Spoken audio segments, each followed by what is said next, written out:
जंगल में गर्मी का मौसम चल रहा है। सभी पक्षी इस गर्मी में बहुत परेशान हैं। हाय रे गर्मी। इस गर्मी ने तो हालत खराब कर रखी है मेरी। ऊपर से ये नदियों का गर्म पानी पी पी कर गर्मी ने तो हद ही पार कर दी है। थोड़ी देर में टूनी भी वहां आ जाती है। अरे मौसी जी, क्या हुआ? ये लो, ठंडा पानी पियो। क्यों इतनी परेशान हो आप? अरे टूनी, क्या कहूँ तुझे, इतनी गर्मी है कि मेरा तो दिमाग खराब हो गया है। पर ये ठंडा पानी तू लाई कहाँ से है? अरे मौसी जी, ये पानी मेरे दूसरे जंगल की सहेली जो है ना, वही लेकर आई थी। तो मैंने सोचा कुछ पानी आपके लिए भी लेती आऊं। वो तो ठीक है, लेकिन इतनी गर्मी की वजह से तो सभी जंगल के नदियों और तालाब के पानी तो गर्म हो चुके हैं। तो उसके जंगल में पानी गर्म नहीं है क्या? अरे मौसी जी, आप ये क्या बोल रही हैं? उसके जंगल में पानी तालाब या नदियों से नहीं लाती है वो, बल्कि पहाड़ों से पानी लाती है, इसलिए उसका पानी ठंडा रहता है। हाय राम, इस जंगल में तो एक दो पहाड़ भी नहीं है जहाँ से ठंडा पानी आ सके। सिर्फ नदियों और तालाब का गर्म पानी पी पी के मरो। चल छोड़, पहले पानी पी लूं, शायद कुछ गर्मी कम हो जाए। अजी, इस बार इतनी गर्मी क्यों हो रही है? हाँ पीहू, इस बार ज़्यादा गर्मी है। लेकिन इस गर्मी का कारण क्या है बल्लू जी? लोगों की वजह से, उनकी वजह से ये गर्मी ज़्यादा बढ़ चुकी है।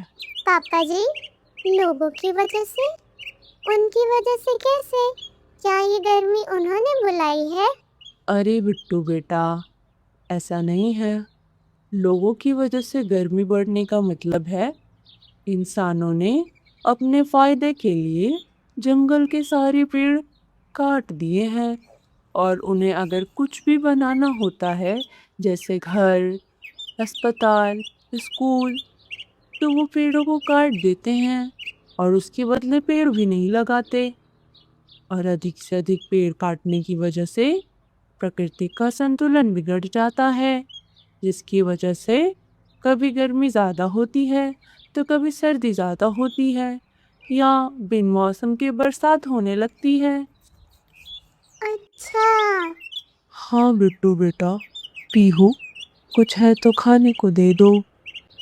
अजी, घर में तो कुछ भी नहीं है खाने को, क्योंकि इतनी गर्मी की वजह से कुछ दिनों से हम अनाज लाने भी नहीं गए हैं। अब जाइए ना, बच्चों के लिए कुछ अनाज ले आइएगा। हाँ पीहू, मैं जाता हूँ। इतना कहकर बल्लू अनाज की खोज में बाहर निकल जाता है। बहुत देर ढूंढने के बाद उसे एक खेत मिलता है। गर्मी की वजह से खेत के सारे अनाज मुरझा चुके थे। बल्लू थोड़े से अनाज लेकर चला जाता है। ऐसे ही कुछ दिन बीत जाते हैं। मुझे तो लगता है अब हमें अनाज लाने के लिए दूसरे जंगल जाना होगा। हाँ, क्योंकि हमारे जंगल में तो अब अनाज मिलते ही नहीं है बिल्कुल। ना जाने ये गर्मी इतनी क्यों बढ़ चुकी है। हाँ दोस्तों, उस दिन भी मैं अनाज लाने गया था। गर्मी और तेज धूप के कारण खेतों के अनाज मुरझाए हुए थे। ऐसे तो जंगल में अकाल आ जाएगा। हाँ दोस्तों, मैं तो कह ही रहा हूँ, मेरी बात मानो। हमें दूसरे जंगल में जाकर अनाज लाना चाहिए। अरे कालू, इस जंगल से दूसरे जंगल जाने में ही रात हो जाएगी और आते आते अगला दिन। हाँ दोस्तों, अब क्या करें? बहुत बड़ी समस्या हो गई ये तो। अगर हम दूसरे जंगल में भी जाएं तो अनाज कैसे लाएंगे? उधर तो सिर्फ शिकारी पक्षी ही रहते हैं। उधर हमारे लिए खतरों से कम नहीं होगा वो जंगल। सभी बातें करके अनाज की खोज में निकल जाते हैं।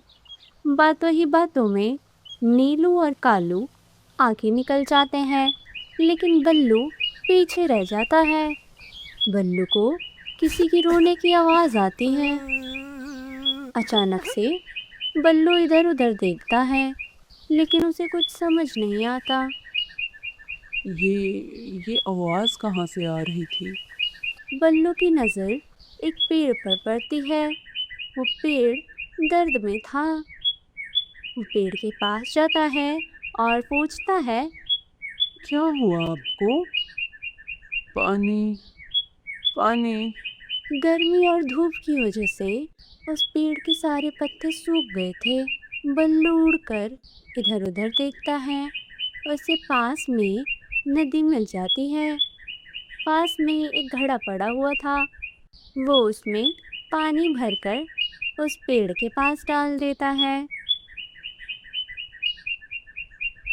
अगले दिन फिर से बल्लू सबके साथ अनाज लाने जाता है। दोस्तों, मुझे कुछ काम याद आ गया है। मैं वो काम करके आता हूँ। वो दोनों चले जाते हैं और बल्लू फिर से उस पेड़ के पास जाता है और उसे पानी देता है। कुछ दिन ऐसे ही होता है और फिर एक हफ्ते बीत जाते हैं। एक हफ्ते बाद वो पेड़ ठीक हो जाता है। बल्लू, तुम्हारा बहुत बहुत शुक्रिया। आज तुम्हारी वजह से मैं जिंदा बच पाया हूँ, वरना शायद मैं मर जाता। अरे, आप ये कैसी बातें करते हैं? दूसरों की मदद करना तो हमारी जिम्मेदारी होती है और आप इतनी परेशानी में थे, इसलिए मैंने आपकी मदद की। धन्यवाद करने वाली तो इसमें कोई बात ही नहीं है। बल्लू, तुम बहुत नेक दिल के हो, इसलिए मैं तुम्हें कुछ देना चाहता हूँ। वो पेड़ बल्लू को एक घड़ा देता है और वो घड़ा जादुई था। बल्लू, ये लो, ये घड़ा जादुई है। तुम जो कुछ भी इस घड़े से मांगोगे वो सब कुछ पूरा हो जाएगा। लेकिन हाँ, एक बात का ध्यान रखना, ज़रूरत ख़त्म हो जाने के बाद इस पर लाल कपड़ा डाल देना, वरना ये बंद नहीं होगा। ठीक है, मैं इस बात का ध्यान रखूंगा। बल्लू उसे अपने घर ले जाता है और पीहू को सारी बातें बता देता है। अजी वाह, क्या बात है! इससे तो बहुत अच्छा हो जाएगा। आपको रोज रोज अनाज की तलाश में बाहर भी नहीं जाना पड़ेगा। पापा पापा से अच्छा खाना मांगते हैं। बल्लू उस घड़े से अच्छा खाना मांगता है और वो घड़ा अच्छा खाना दे देता है। फिर बल्लू उस पर लाल कपड़ा डाल देता है और वो बंद हो जाता है। इसी वजह से बल्लू कुछ दिनों से बाहर अनाज लाने नहीं जा रहा था।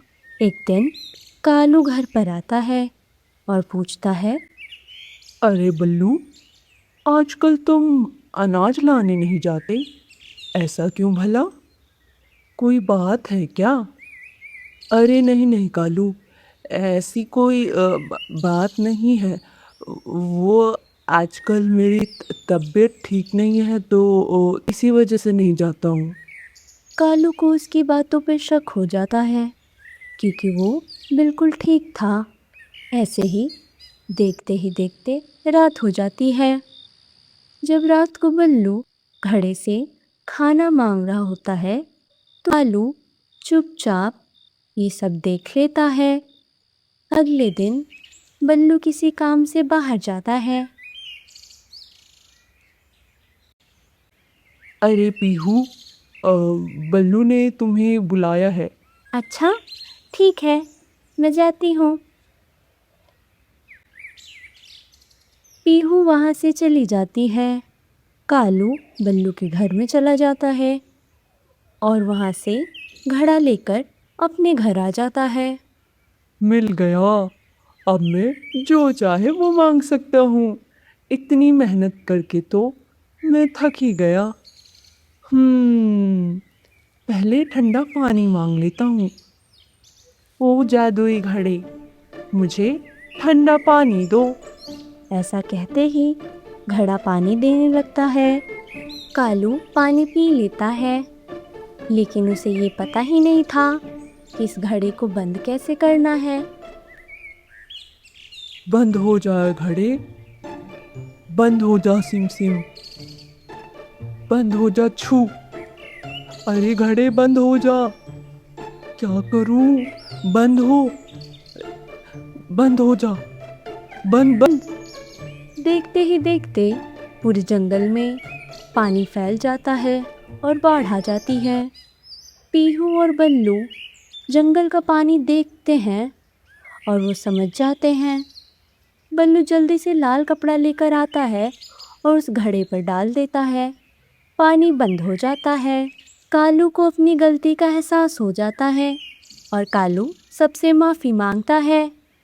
इधर बल्लू भी मुझे माफ़ कर दो दोस्तों, मैं थोड़ा स्वार्थी हो गया था।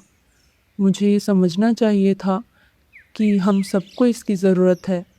आज से हम सब मिलकर इस घड़ी को इस्तेमाल करेंगे। और सब इस तरीके से खुशी खुशी रहने लगते हैं। तो दोस्तों, आपको कैसी लगी हमारी कहानी कमेंट करके ज़रूर बताइएगा। तब तक के लिए आप हमसे जुड़े रहिए।